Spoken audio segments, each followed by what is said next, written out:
All right, so let's jump over to John. And John is with North Shore Window Treatments. Let's post that here. All right. John with North Shore. So we've got logo top left. We've got the phone number in Illinois to call here. We've got the Wisconsin number to call here. That's great. Here's the socials in the header. I'd probably consider moving those. As I move down, sticky header. Check that out. That's awesome. I love that. I think that's great. All right, so let's jump into a little SEO stuff here. That is a video. So this is some sort of video going. I can't like select this text, right? So since I can't select this text, that means it's just a graphic that's rotating. Google can't see it.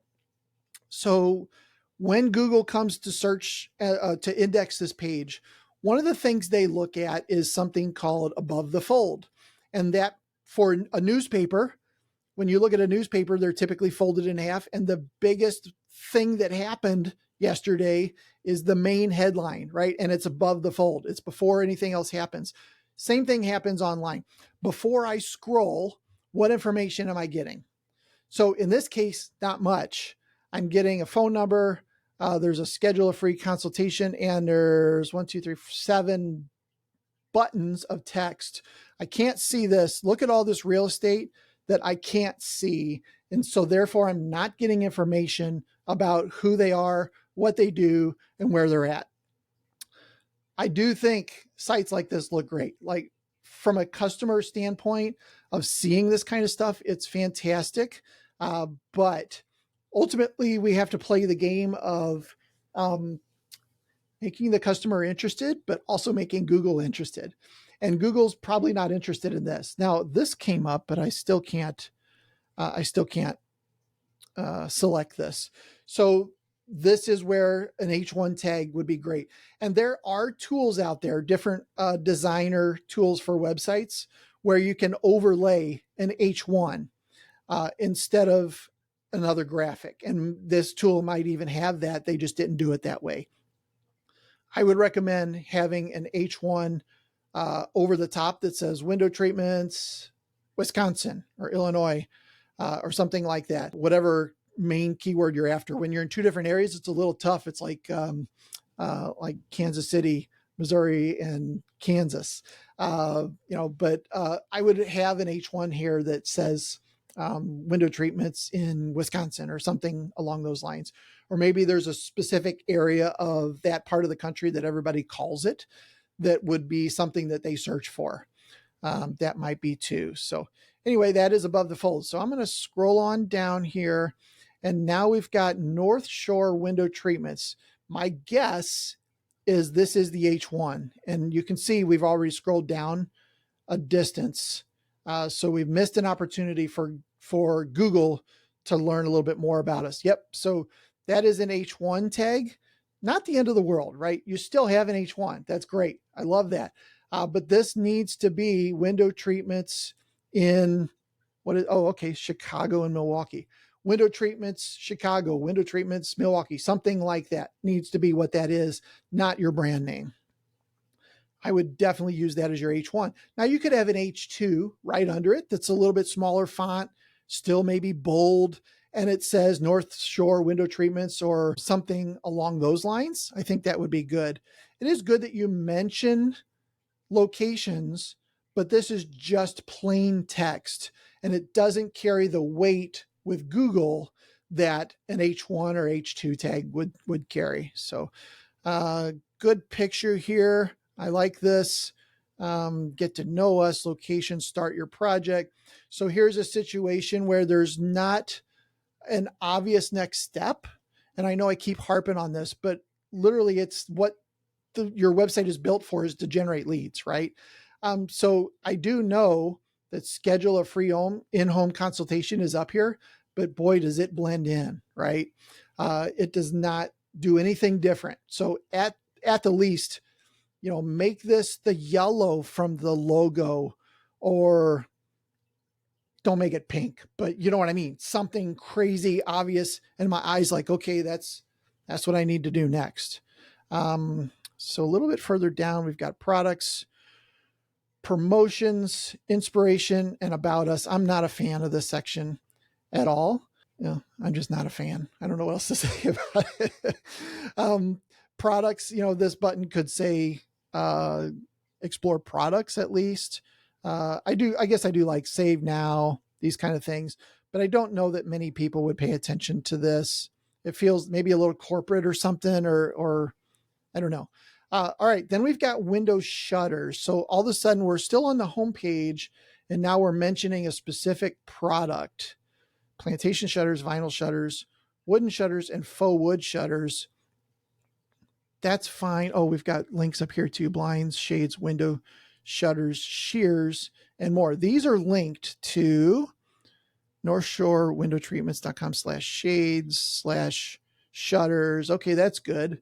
Okay, not horrible. At least you have this. I think this might start getting a little confusing to Google, where what we're after here, right, is for a page on our site that's about shutters should be the page that we optimize mostly about shutters.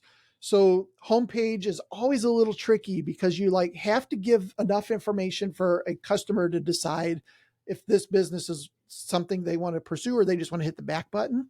But at the same time, we don't want to confuse Google about what our page is about. So home pages are always a little tricky. Now we've got some pictures. That's okay. Only 4 pictures is great. More than that, and you start getting into page speed issues and loading times. But 4 is fine. It doesn't take up a ton of room. And we've got custom window treatments. Again, same comments as above. Hunter Douglas, Norman, and Graber. So these are keywords that people search for. People do search for something like Hunter Douglas dealer near me, right?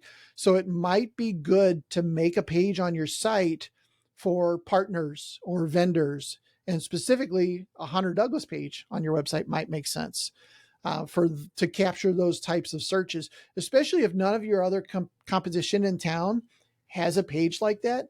Then you could probably rank a page like that pretty quickly. Hunter Douglas Milwaukee, nobody else is doing it. You could probably rank for that, and anybody searching for that, you'd probably get those leads pretty quickly. So I do see a decent amount of content. That's great. Not going to read it, but that's fantastic that there's content there, right? Browse by selection. Okay, I do kind of like this. So let's choose tilt turn. I'm going to choose that, but I want to see. So we've got some trust factors here. Might want to maybe change up the color or something. You have a lot of the same color, and everything kind of starts blending together.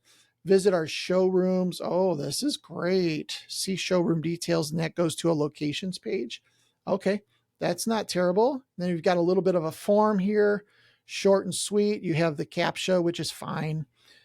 Sometimes we're forced to add that, it seems like.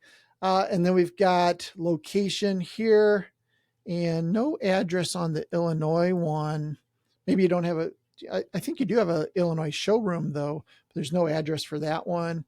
And then these are click to call. Okay. All right. Not terrible. One other thing you might end up having to do here is terms of service and privacy policy. Especially if you start running ads and things like that, you're going to be forced to add those to the site. So now that you know, you might as well go ahead and get those started so that you have them when you need them down the road. So, all right, let's go back and click that tilt turn button because that's what I want to put in my home. Tilt turn windows, that is your H1. Your H2 is North Shore window treatments for Milwaukee and Chicago area.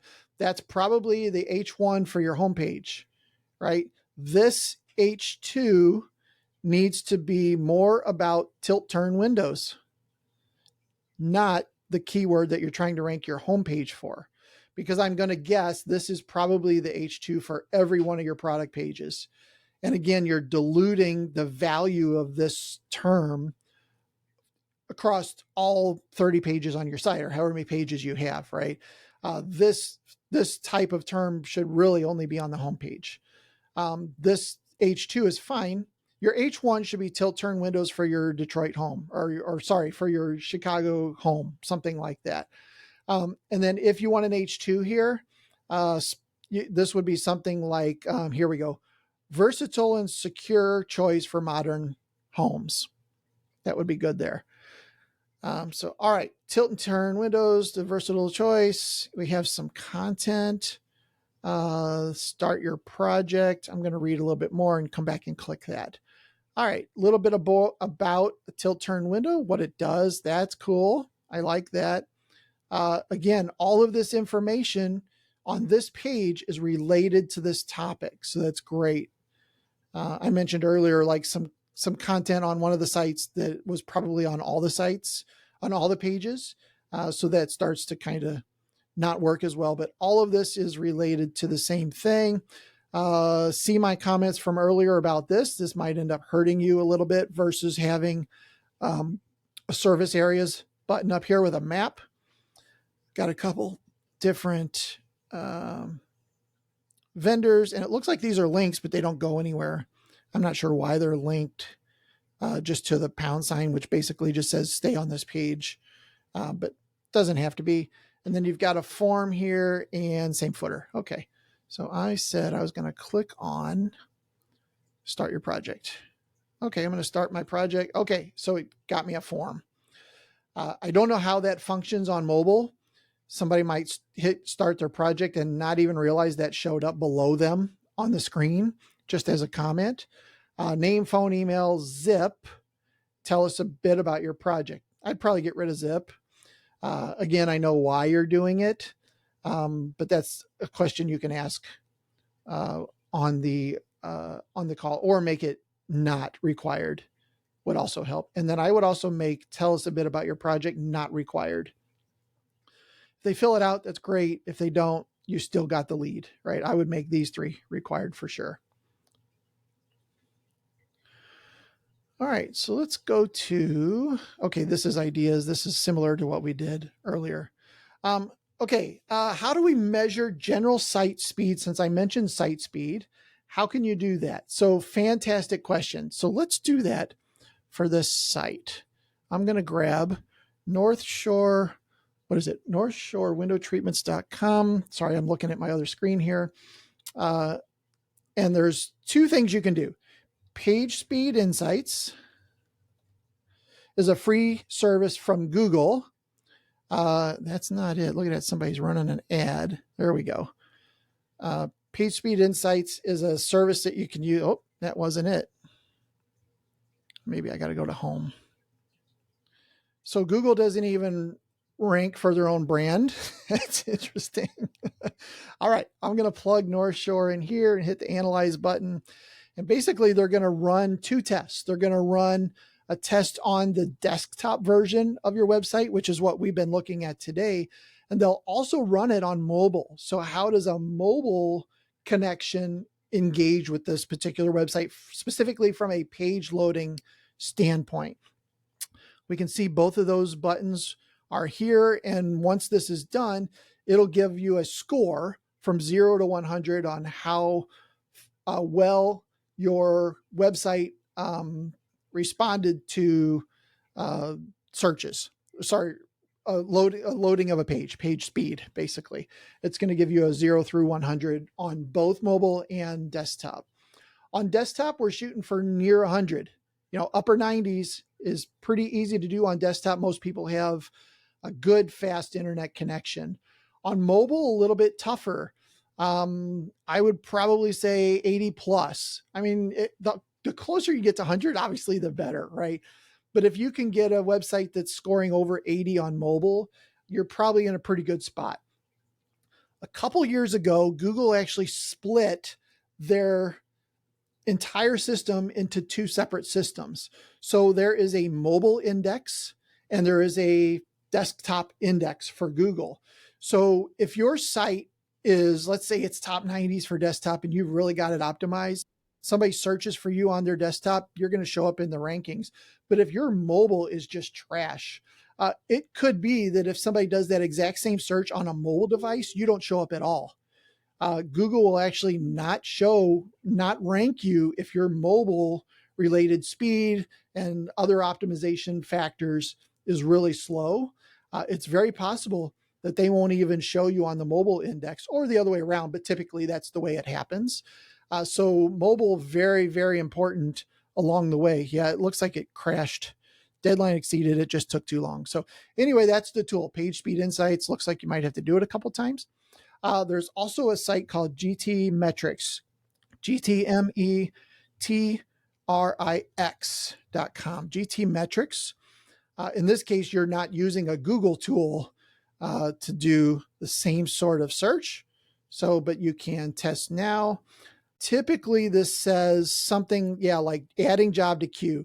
So because I'm not currently signed up or signed in with this service, they make me wait a little bit. And if there's a lot of people doing a speed test at that same time, they'll make you wait in line. They'll be like, you're number 8 in line, that kind of thing. If you sign up for this, just for the free account, it kind of moves you to the head of the line. So we're good. In this case, there's not a lot of people running it, so we're fine. But if you run into a situation where it doesn't run very quickly, sign up for a free account, log in, and typically you will get to it faster. So that's interesting that the same site crashed out on this system as well. I'm going to do this. I'm going to put an S there, and I'm going to put the W's there. Let's test it again just to see if maybe that was the problem. And then while we're doing that, since that's a thing, I'm going to go to Google, or sorry, Chrome, and I'm just going to type in http:// without the S and see if I get forwarded to the S version. Okay, I did. I also got forwarded to the www, which is great. So all the different versions of the URL are pointing to the same one. So that's good. I don't know why these sites are kind of crashing out, but let's see what, yeah. Interesting that both ways it's crashing out. The page took too long to load. All right, well, there you go. GT Metrics is the one I trust a little bit more than the Google one. Although at the end of the day, if you're ranking high in Google, you're probably doing well. GT Metrics is a little more nerdy, and it'll give you something called a waterfall. It'll show you which every element on the page was loaded and how long that element took to load. So you can see, in this case for North Shore, like, did this video that's playing in the background on the homepage take a long time to load? That might be, something worth taking out and not doing. So, John, hopefully that helped you out, got you some information, some things that you can do. So thanks for tuning in with us here at Window Treatment Marketing Pros. This was just one piece of the conversation, so let's keep it going. Click right here for the next part, and we'll see you there. Subscribe for more marketing tips for window treatment and awning companies.